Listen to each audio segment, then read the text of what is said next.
Glória a Deus. Deu para ver no vídeo já a diferença, né, do homem e da mulher, né? A voz do homem sai forte, das mulheres sai baixinho, né? A Bíblia diz que o vaso mais frágil, né? Glória a Deus. Eis que venho sem demora, conserva o que tens, para que ninguém tome a tua coroa. A minha versão diz: venho sem demora, conserva o que tens, para que ninguém tome a tua coroa. Feche os seus olhos. Pai, mais uma vez diante da tua palavra, nós nos prostramos, Pai, humilhamos nosso coração, levamos nossa mente cativa à tua palavra, Senhor. Levamos nosso espírito, Pai, em conjunto à tua palavra, para entender a tua palavra, Senhor, porque o Senhor é um Deus que vela pela tua palavra. E nós pedimos, ó Pai, que o Senhor não traga medo, mas que o Senhor traga temor sobre nós. Cada vez que a tua palavra for lida, que ela traga temor, Senhor, porque ela não pode trazer medo, mas sim temor, Pai. Ó Pai, em nome de Jesus, que aqueles que hão de ouvir a mensagem na internet, os que estão ouvindo lá embaixo no projeto Restauração, aqueles que hão de ouvir essa mensagem, Pai, que seja a voz do Senhor falando, que seja o Espírito Santo falando, e que o Senhor possa trazer discernimento, Pai, a cada coração que está ouvindo. E também aqueles que hão de ouvir essa palavra em algum momento, em algum país que o YouTube chega, aonde chegar a mensagem, Senhor, que ela possa servir para edificar, que ela possa servir para consolar, e que ela possa servir, meu Deus, para repreender, como diz a tua palavra. Que ela venha somente com esses 3 objetivos, Pai. E só o teu Espírito, não é coisa de homem, Pai, que pode fazer. Não é a voz, não é nada, não é o som, é a presença do Senhor, é a tua glória sobre a igreja. Ó Deus, em nome de Jesus, abre os nossos ouvidos, abre os nossos olhos para entendermos, abre os nossos ouvidos para, meu Deus, podermos ouvir, e que essa palavra não seja roubada, Senhor, como muitas vezes o diabo faz, Senhor, porque ela cai em lugar que pode ser sufocada. Ó Deus, mas nesta noite que o Senhor, em nome de Jesus, mais uma vez, vele sobre a tua palavra, e que ela cumpra tudo pela qual ela foi enviada. Ó Espírito Santo de Deus, nós cremos no mover do Senhor, nós cremos, Espírito Santo, que é o Senhor quem trabalha, nós cremos que é o Senhor quem convence, e nós estamos aqui à tua disposição para ouvir a tua voz, para ouvir a voz da tua palavra, através da minha boca, Senhor, através da minha instrumentalidade, Senhor. Usa a minha vida, Senhor, como um instrumento em tuas mãos. Pai, tu és aquele que faz muito mais do que pedimos, muito mais do que pensamos. Tu és aquele que opera, Senhor, tu és aquele que converte, como o Senhor fez hoje. O Senhor levou almas ao batismo, é o Espírito Santo que levou eles, Pai. E nesta noite, se alguém ainda está, ó Deus, seguindo o Senhor de longe, que nesta noite ele possa se entregar à tua presença. Seja os que nos ouvem pela internet, seja os que estão neste lugar, que seja uma noite de entrega, que seja uma noite de renovo, que seja uma noite, ó Pai, de algo novo, um vinho novo, uma presença nova, que possa alegrar, que possa quebrar as correntes, que possa quebrar as cadeias, que possa trazer vida e vida em abundância. Assim, desde já, Pai, nós cremos que a tua palavra, ela é a verdade, e nada pode contra a tua palavra, em nome do Senhor Jesus. Amém, aleluia, amém, amém. Glória a Deus. Nós estudamos muito sobre o Apocalipse. Passaram homens aqui, estudiosos da palavra, verdadeiras escolas bíblicas dominicais em domingo à noite, coisas que a gente não se vê por aí.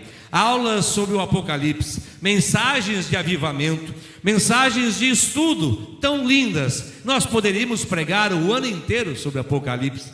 Aliás, nós poderíamos pregar o ano inteiro sobre esse verso. Teríamos assunto para falar, como tem livros escritos sobre o tema. Então, muitos às vezes pegaram parte das mensagens. Você que está vindo agora aqui à igreja recente, Desde outubro do ano passado, setembro do ano passado, Deus tem dado direções exatas da palavra para esta igreja, direções sobre temas específicos, onde todos os pregadores pregam sobre aquilo. Falamos, eu poderia lembrar de todos, desde o mês de agosto, quando nós começamos falando sobre o Espírito Santo, falando sobre João 16, sobre a vinda do Espírito Santo, o mover do Espírito Santo. Depois fomos para a videira verdadeira, João 15, e aí a gente foi para as coisas perdidas, do filho pródigo, da dracma perdida, da ovelha perdida, e a gente foi avançando para Neemias. A gente foi falando sobre as coisas de Deus no livro de Neemias, um mês e meio de pregação, todos os pregadores focando a mensagem para o mesmo lugar, sem se conversar, sem falar. Eu já preguei isso, você vai pregar outra coisa, sem mandar um WhatsApp para o pastor, eu vou pregar sobre isso, você prega sobre aquilo, mas deixando que o Espírito Santo falasse com a igreja através da nossa vida. O mais lindo, que eu nunca vi uma mensagem se repetir aqui dentro, eu nunca vi uma mensagem diferente sair daqui, porque era o Espírito Santo que revela a mensagem. Glória a Deus, que coisa linda, eu estou arrepiado. Como diz o pastor José Augusto, estou arrepiado. Que Ele é perfeito, Ele é perfeito. Glória a Deus. E este livro de Apocalipse, na semana passada, então, foi o seminário para fechar isso aqui, para fechar o livro. E eu já estou vendo que eu não vou de novo conseguir terminar a mensagem. Eu já estou vendo que eu nem comecei a pregar. Eu já não estou vendo, pastor Gel, que já vai ficar para outro momento. Meu Deus, eu preciso ter umas aulas de homilética de novo com o pastor Paulo, mas ele não tem como segurar o Espírito Santo. Pode fazer a aula que quiser comigo, não tem jeito. Meu Deus, que coisa boa. Está sentindo aí já, irmão, a presença de Deus? Amém? Aleluia. Essa igreja é pentecostal, essa igreja é do glória a Deus mas é do muito estudo também. Glória a Deus. Esse livro foi escrito às igrejas, as 7 igrejas do Apocalipse, que fala as igrejas. Teve uma aula do professor Elvis aqui, que eu estava assistindo, que eu falei, meu Deus, eu queria estar lá sentadinho, mas estava pela internet, uma aula sobre as 7 igrejas. E eu quero ficar nessa igreja que foi escrito para Filadélfia, a igreja de Filadélfia. Mas é importante você saber que João, que foi exilado na ilha de Patmos, esse livro foi escrito mais ou menos no século I. Segundo os estudos, pode ter sido escrito de 86 depois de Cristo até 94. João estava em Éfeso. João era o discípulo amado, que Jesus falou para ele cuidar da sua mãe Maria. Foi para quem Jesus entregou a sua mãe, diz, cuida dela. E João estava em Éfeso neste momento e vivia um grande avivamento. E João, então, ele disse, cuidava, era o pastor, o mentor dos outros pastores, que já estavam nessas igrejas onde foi as cartas, as 7 cartas. Existiam bem mais igrejas, não eram só 7, mas Deus, e se você pegar ali o livro de Éfeso, o livro de Apocalipse, é no sentido horário. João, como se ele fosse enxergando um relógio e o tempo, ele foi escrevendo para as igrejas, através da visão que o Espírito Santo deu. Foi como se fosse um relógio do tempo. E João, então, ele estava em Éfeso, vivendo este momento de mentor dos outros pastores, que estavam nas igrejas, que tinham sido plantadas nesses lugares. Porém, como o ensino de João era um ensino que só havia um Deus que era através de Cristo, que se fez homem, e não podia se adorar outro Deus, Domiciano, o imperador dessa época, ele se revolta com João, desse avivamento, e ele então diz assim, não consigo, porque Domiciano queria ser adorado. Ele disse, eu sou Deus e vocês precisam me adorar. Como os cristãos não adoravam outros deuses, muito mais um homem que se dizia ser Deus, eles então começaram a perseguir mais ainda os cristãos naquele momento, que era Éfeso, pertencia ao domínio de Roma, não era o povo judeu. Você está assistindo The Chosen, você está vendo o povo correndo lá atrás de Jesus, e os soldados romanos sempre de olho em todo mundo, é aquilo lá, porque o domínio político da época era de Roma. Então, quando Domiciano, ele enxerga que João estava atrapalhando o caso dele, ele diz, eu vou sem um jeito, eu vou prender esse homem e vou exilar ele numa ilha. E ele exilou João. Ele falou: eu vou fechar a boca desse homem. Eu vou fechar a boca desse homem lá na ilha de Patmos. Não tem internet, não tem WhatsApp, não tem Wi-Fi, não tem correio, não tem nada. Eu quero ver como é que esse João vai fazer agora, estando exilado na ilha de Patmos. Porém, o Domiciano esqueceu que João tinha olhos e tinha ouvidos ainda. E Deus fala com João no primeiro capítulo do Apocalipse, e ele diz as seguintes coisas: que tudo que João visse e ouvisse era para escrever. Domiciano fechou a boca de João, mas não pôde fechar os olhos e os ouvidos. E hoje nós estamos aqui, 2000 anos e pouco, lendo o que João escreveu e o que João viu. Deus pode às vezes permitir que você vá para um lugar onde você não pode mais falar, mas Deus tem outras estratégias para te dar, que você pode ver, e que você pode ouvir, e que você pode escrever. Nunca o Evangelho poderá ser preso, nunca o Evangelho será preso. Ele pode prender os homens, ele pode prender a Bíblia, mas o Evangelho jamais será preso, jamais será preso. Deus tem esse poder, Deus tem esse poder e esse objetivo. E quando João tem a visão sobre a igreja de Filadélfia, ele fala muito bem aqui da igreja. Ele fala da igreja, mas chega no final, ele dá uma advertência. Ele não fala mal da igreja de Filadélfia, porém ele diz: olha, eu vou ler desde o 7. O anjo da igreja de Filadélfia escreve: estas coisas diz o santo, o verdadeiro, aquele que tem a chave de Davi, verso 7, que abre e ninguém fechará, e que fecha e ninguém abrirá. Conheço as tuas obras, eis que tenho posto diante de ti uma porta aberta, a qual ninguém pode fechar, que tens pouca força, entretanto guardaste a minha palavra e não negaste o meu nome. Verso 9: eis farei que alguns dos que são da sinagoga de Satanás, desses que a si mesmos se declaram judeus e não são. Aqui ele estava falando do povo que estava entregando os cristãos para Domiciano, fofocando que eles estavam adorando só a um Deus. É isso que ele falava aqui. Mas mentem, eis que os farei vir e se prostrar aos teus pés, e conhecer que eu te amei, porque guardaste a palavra da minha perseverança. Também eu guardarei na hora da provação que há de vir sobre o mundo inteiro, para experimentar os que habitam sobre a terra. Então até aqui João recebe essa visão, é um elogio para a igreja de Filadélfia.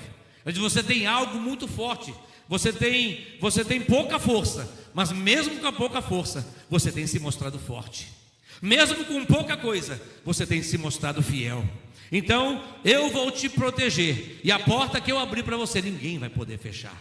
Que a tua pouca força, com a tua pouca força, você tem atraído o meu coração, essa igreja de Filadélfia.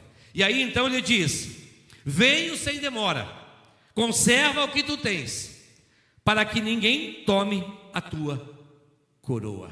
Aleluia. E ele continua: ao vencedor faloei coluna no santuário do meu Deus, e daí jamais sairá. Gravarei também sobre ele o nome do meu Deus, e o nome da cidade do meu Deus, a nova Jerusalém, que desce do céu, vinda da parte de Deus, e o meu nome, e o meu novo nome. Quem tem ouvidos, ouça o que o Espírito diz às igrejas. Aqui então, o texto faz essa mensagem, elogiando, como o pastor Elvis e nosso professor ensinou há poucos dias atrás, de todas as igrejas. Qual era o ponto positivo e o ponto negativo? Eu não vejo um ponto negativo nessa igreja, professor Elvis. Ela foi elogiada pela sua pouca força e pela sua posição de Filadélfia. E eu não consigo ver hoje nós, uma igreja que se encaixe aqui, se não for, quem sabe, a da Filadélfia. Nós estamos lutando contra um sistema forte. Imagina, na época era só Roma que vinha contra a igreja. Hoje é o mundo inteiro que vem contra a nossa fé. Hoje, naquela época, haveriam alguns ensinamentos dos egípcios que vinha da Grécia, que era sobre a mitologia grega, era o que eles conheciam de coisas gnósticas. Hoje nós temos estudados na nossos PGRs, Pequeno Grupo Restaurar, são 15 lições, vamos chegar agora na 12ª lição, sobre algumas seitas, que são centenas, milhares. Eles não sabiam que existiria neste momento a Índia. A Índia, neste momento, estava, quem sabe, começando a sua adoração de Deus. Então, se eu pegar de todas as igrejas do livro de Apocalipse das 7, o que eu vejo é a igreja se sustentando aqui, com a sua pouca força, tentando se manter fiel. Alguns já debandaram, alguns já foram para outro caminho, já estão reprovados na fé, já estão reprovados como igreja. Mas alguns poucos se mantêm fiéis, mesmo com pouca força, se esforçando, o mundo tentando puxar, o mundo tentando fazer você voltar, Satanás fazendo você voltar, buscando de todas as artimanhas para tirar você da fé, mas você se esforçando. Eu não posso voltar atrás, eu não posso desistir, porque o céu é logo ali. Por favor, repita após mim: o céu é logo ali.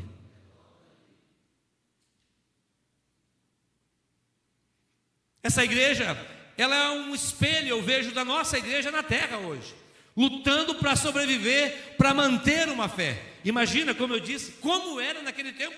Era só Roma, não tinha outro país, não tinha outra tradição. O que era mais ruim era adorar a imagem e só ter um Deus. Hoje, quantas coisas nós temos? Hoje é a holística, é o sentimento, é o yoga, começa de tudo. Tudo tirando a imagem de Deus e do Cristo ressurreto. Tudo tirando a imagem de Deus. Tem centenas de religiões orientais, ocidentais, tentando lutar contra a nossa fé, ou tentando colocar só um ponto de interrogação. O diabo não quer mais do que isso. O diabo não quer mais do que isso. Ouça bem, colocar um ponto de interrogação na sua cabeça, na sua mente e no seu coração. Basta só um ponto de interrogação para minar a sua fé. O diabo não está preocupado mais de tirar você da igreja. Ele quer deixar você aqui, como o pastor Elvis bem explicou, morno e frio. Não, morno, porque ele disse: você não é quente e nem frio, você é morno. O diabo ele quer fazer isso com a igreja na terra, manter uma igreja morna. E o que é manter uma igreja morna? Uma igreja que não morre por um propósito, que não vive por um propósito, que acha que o céu é aqui. O céu não é logo ali. E quando eu digo igreja, eu digo Juarez, eu digo pastor Hamilton, pastor Joel, porque nós somos a igreja. O diabo ele quer fazer isso com nós nesses dias. Eu estou há 29 anos na fé, e às vezes parece que eu estou mais maduro na fé, mas às vezes eu sinto medo de algumas coisas que eu paro de sentir, e aí eu tenho que correr para o secreto e dizer: Deus, não é possível que isso não é mais para mim, não é possível que o Senhor não fala mais comigo, não é possível que os meus olhos não se abrem para ser fiel com a igreja, fiel com a tua palavra. Então a igreja de Filadélfia, ela nos traz uma atenção por dois motivos. Por esse momento de sermos fracos. Não pensa que a igreja evangélica está estourando no mundo. Nós estamos em crise espiritual, nós estamos em crise no mundo. Enquanto se fala de avivamento, não está tendo avivamento, irmãos. Nós não conhecemos o avivamento ainda. Nós vivemos alguns cultos avivados, alguns cultos gostosos aqui na igreja, sentindo a presença de Deus.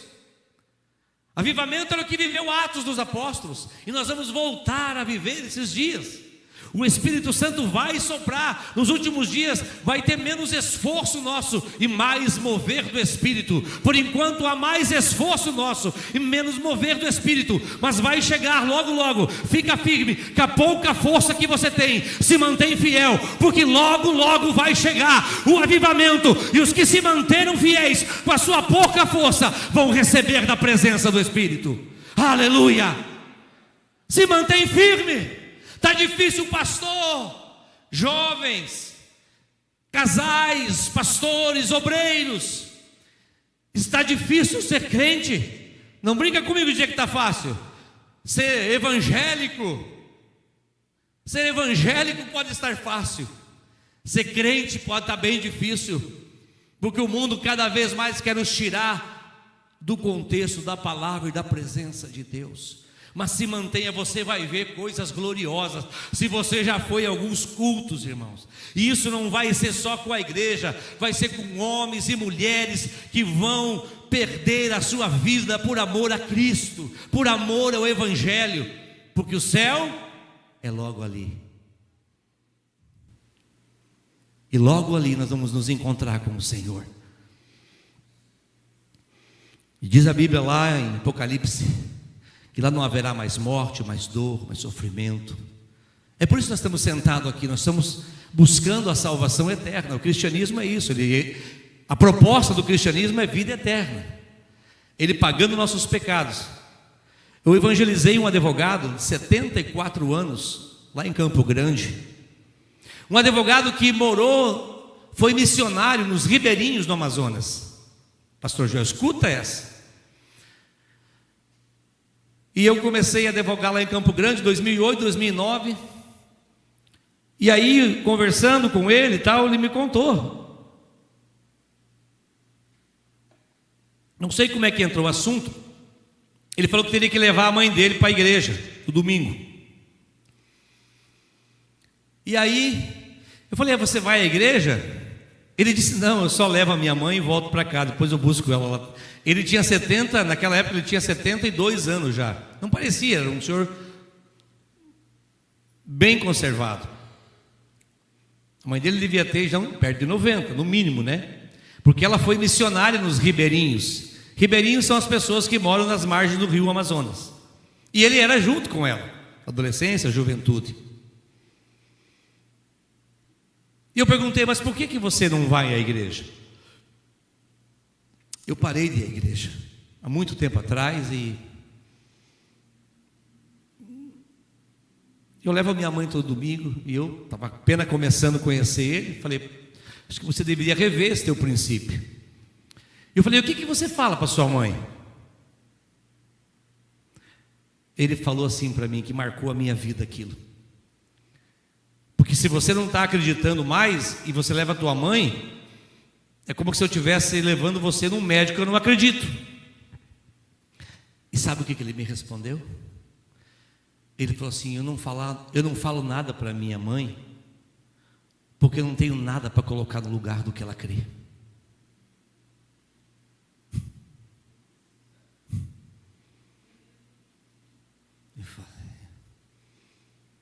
O cristianismo, se você está aqui, é porque você quer ir para o céu. O cristianismo, se você está aqui buscando a igreja evangélica, a palavra de Deus, é porque você quer ser um cristão que segue ao Senhor. E essa é a proposta do cristianismo, de viver para Ele, morrer por Ele e ter a eternidade. A gente que visita esses países, eu que fui nesses lugares, irmãos, a gente sai de lá chorando. Eu saí do Haiti em pranto, chorando, indo para o aeroporto, as meninas estavam dentro do carro, as missionárias. E aí você fica olhando esses irmãos. Hoje eu recebi os vídeos do Paquistão, dos irmãos lá no Paquistão, que nós ajudamos aqui também. E eu fico pensando, né? Meu Deus, que coisa mais linda. E quando João escreve a Filadélfia, ele diz, conserva, essa é a palavra da pregação. O verso 11 diz, venho sem demora. Ele diz para essa igreja, conserva o que tu tens, para que ninguém roube a tua coroa. 1 Pedro, verso 2, capítulo 2, verso 9, 1 Pedro 2, 9, a Bíblia diz o que lá? Que Ele nos constituiu, 1 Pedro 2, 9, Ele nos fez uma geração eleita, um sacerdócio real, uma nação santa, um povo de propriedade exclusiva de Deus, cujo propósito é proclamar as grandezas daquele que vos convocou das trevas para a maravilhosa luz. Nós temos uma coroa, sacerdócio santo, real. Fala de coroa. Quando você aceitou a Jesus, quando você aceitou a Cristo, Ele te deu uma coroa. Você se transformou numa geração eleita, num sacerdócio real, num povo de propriedade do Senhor exclusivo. Lá em Êxodo, capítulo 19, verso 6, quando ele estava escrevendo às nações, ele disse para Israel: olha, vocês foram presos no Egito, vocês foram humilhados. Êxodo 19, 6, mas depois ele diz assim: porém agora farei de vocês, Êxodo 19, 6, vós sereis para mim um reino de sacerdotes, uma nação santa. Deus então constitui o todo salvo proprietário de uma coroa. E quando o apóstolo Paulo escreve ali, Paulo escreve: guarda o que tu tens, para que ninguém roube a tua coroa. Eis que venho sem demora, o céu é logo ali. Eu venho sem demora. Então a mensagem de hoje é: como que eu faço para conservar a minha coroa? Como que eu conservo a minha coroa até que Ele venha? Hebreus capítulo de número 12 nos dá uma pequena direção de como nós podemos conservar a nossa coroa. Hebreus 12, verso de número 1 e 2 diz assim: portanto também nós, visto que temos a rodear-nos uma grande nuvem de testemunhas, pessoas, desembaraçando-nos de todo o peso e de todo o pecado que tenazmente nos assedia, corramos com perseverança a carreira que nos está proposta. Parece que esse texto veio exatamente ligado com o texto de Apocalipse 3:11. O apóstolo Paulo, que é o mais aceito que escreveu o Hebreus, ainda que tenha divergência, quem escreveu o Hebreus foi o Espírito Santo. Então, para não dar briga, fica com o Espírito Santo que escreveu o Hebreus, e não vamos brigar teologicamente se foi Paulo, Pedro, Lucas, Tiago, quem foi que escreveu o Hebreus. Vamos ficar com a divina inspiração do Espírito Santo, que não tem erro, foi o Espírito Santo. O Espírito Santo manda essa mensagem e diz: olha assim, eis que vocês têm uma grande nuvem, portanto, visto que nós, ele diz, temos uma grande nuvem de testemunha, façam duas coisas: desembarace. Você já desembaraçou o cabelo, irmão? Chicletes do cabelo? Desembaraçou roupa? Já desembaraçou alguma coisa?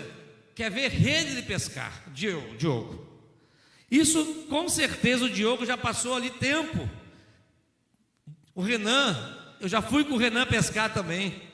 Eu só levei banana para comer e um livro para ler. Eles ficavam pescando e eu estava só na banana aqui no livrinho, Pegou? Não, então deixa eu continuar comendo banana e pescando. Saí com a cara vermelha daquele sol, achei que não ia ficar queimado, meu Deus. Me leva para pescar, Renan. Quero ler mais livro e comer mais banana. Glória a Deus. Ele diz: se desembarace de todo o peso.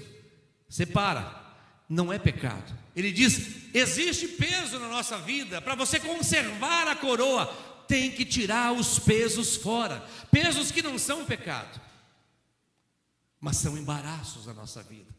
Pesos e embaraços. Ele diz: de todo peso, desembaraçando de todo peso. Fique atento à sua vida, irmão. Se tem alguma coisa que está embaraçando a sua coroa, a sua fé, pode ser uma amizade, pode ser o trabalho que você está hoje. Quem sabe você tem que mudar de trabalho, porque está embaraçado o negócio lá.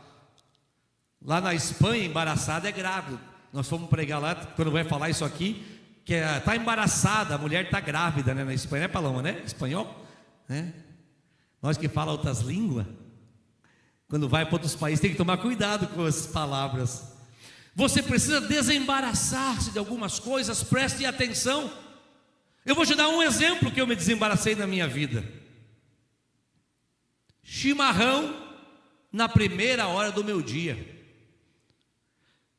Eu sempre gostei de chimarrão, tomo chimarrão até hoje, menos do que eu já tomei. Mas eu acordava e aquele chimarrão é todo um processo para você fazer, até sentar e tal, e coisa, e pô, e vem, quando vê, se foi os meus minutos que eu podia ter gastado com Deus. Eu digo, eu posso tomar chimarrão depois. Tem coisa que embaraça a nossa vida e a gente não percebe, mas ela vai tirando a força de outro lugar, aonde você podia estar gastando mais força. O Apocalipse diz aqui: eis que veio cedo, guarda, conserva. Conservar é você limpar, é você manter. Todos os estudos, aliás, do Homem ao Máximo, que estamos estudando aqui, uma das lições do Homem ao Máximo vai dizer que é mais difícil conservar do que conquistar. Conquistar, às vezes comprar um carro bom é ótimo. Eu tinha um sonho de comprar um carro melhor, bom, o Azaf gosta. Comprei esse carrão aí que está na frente. Mas não está fácil para conservar esse carro, irmão. O IPVA é caro, o seguro é caro. E aí eu tenho que conservar. Se ele começar a me embaraçar, eu já torro nos pila. Porque ele vai querer embaraçar a minha vida financeira. Me embaraçou a financeira, mexe com o meu emocional, mexe com o meu espiritual na hora. Não tem como não, irmão. Ah, eu estou morando de aluguel porque eu gosto de uma casa boa. Mas você vê que está embaraçando o negócio. Cada mês vai embaraçando mais. Aí você tem que desembaraçar. Porque daquilo vai para outro lugar e cai sempre aonde? No espiritual. Então a prova, não sei porque Deus deixa eu passar nessa prova. É só do desembaraçar que Deus já faz o milagre, irmão. Eu já desembaracei de muitas, mas cada pouco tudo de novo, embaraçando de novo. Não é fácil, né? Essa vida financeira. A gente que é homem, né? Mas muito mais. Mulher não, né? Mulher é certinho, não compra nunca além do limite do cartão. Mas o homem, né, pastor? Já o homem é o problema. O problema é o homem, não é? Mulher tá louco, irmão. É só nós que tem esse probleminha. De repente aparece buzinando um carrão na frente de casa. A mulher fala: mas que é isso?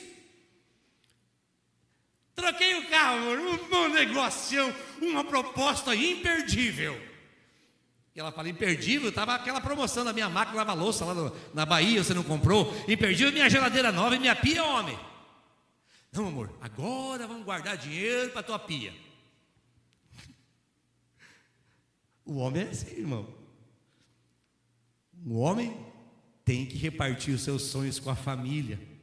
Lá em casa meus filhos sabem, eu aprendi esse princípio. Depois de embaraçar sozinho, eu falei: se eu embaraçar, embaraço com mais gente. Aí, não, eu já falei, agora qualquer coisa eu sento na mesa, eu já chamo todo mundo. A Paloma já se assusta, o Isaac, eu já chamo todos os filhos, a Fabiana, e já digo: ó, pai está pensando em fazer isso, isso, isso. Ih, pai, não. Ah, pai, sim, ah, não. Não, pai, vai. Aí, gostoso. Quando eles falam: vai, pai, aí eu vou com tudo, irmão. E aí, a última palavra, sabe de quem que é? Eu não vou dizer de quem que é a última palavra, né, quando eu estou com dúvida. Só vou chegar perto, passar perto só.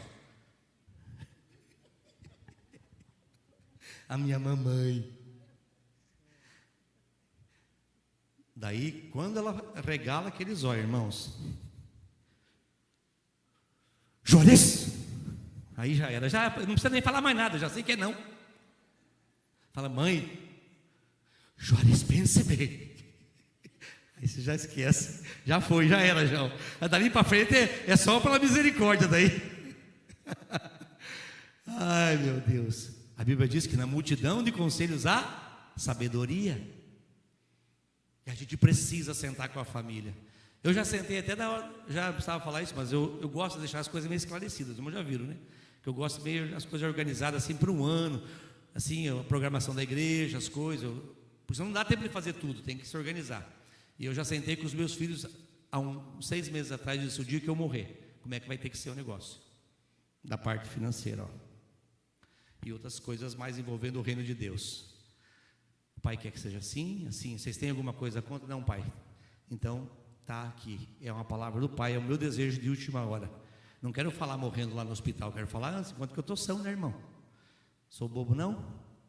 Eu sou advogado aqui, eu vejo quanta gente brigando por causa de bem, dinheiro e coisa arada, porque não conversaram antes. Conversa. Não vai morrer, irmão. Diogo, se prepare, não vai morrer. O céu é logo ali. Então se prepara, conversa, não tenha medo não de falar sobre o dia que eu parti. Eu estou sempre enfiado num avião, enfiado numa estrada por aí. É um pastor, é ungido, é um homem de Deus. Não importa, a morte também chega para mim. Eu espero ficar um bom tempo por aí, irmão. Mas, se precisar, nós estamos prontos para subir. Como dizia Paulo, eu queria estar contigo, Senhor, mas por amor às igrejas, a igreja eu quero ficar. A gente quer ficar, quer ver neto, a gente quer ver bisneto, a gente quer ver, mas a vida, ela tem um calendário para a nossa jornada nessa terra. O Senhor diz, o Salmo 139, tem nossos dias todos escritos, nossos dias estão todos escritos pelo Senhor. Só a misericórdia que pode, que nem o rei, teve um profeta que foi profetizado. Como é o nome do profeta que Deus aumentou 15 anos de vida dele? Ezequias, né? Me fugiu o nome. Estou trocando até Rodrigo por Diogo. Imagina se eu lembrar de Ezequias. Deus aumentou 15 anos. Ele virou para a parede e disse: eu preciso de mais vida. O Senhor teve misericórdia e deu vida para ele. Nós já perdemos pastores dessa igreja com 45 dias que essa igreja nasceu. E como é que se explica isso? Só tem uma explicação: Deus é soberano. Conserva, a tua força é pouca, mas se mantém forte, porque eis que eu venho sem demora, eu vou recompensar cada um. Diz aqui, no final do verso diz: conserva o que você tem, cuida com a tua pouquinha força. Pastor, eu estou quase definhando na fé, mas tem uma chama, tem uma brasinha ainda lá, o fogo pode pegar de novo. Amém?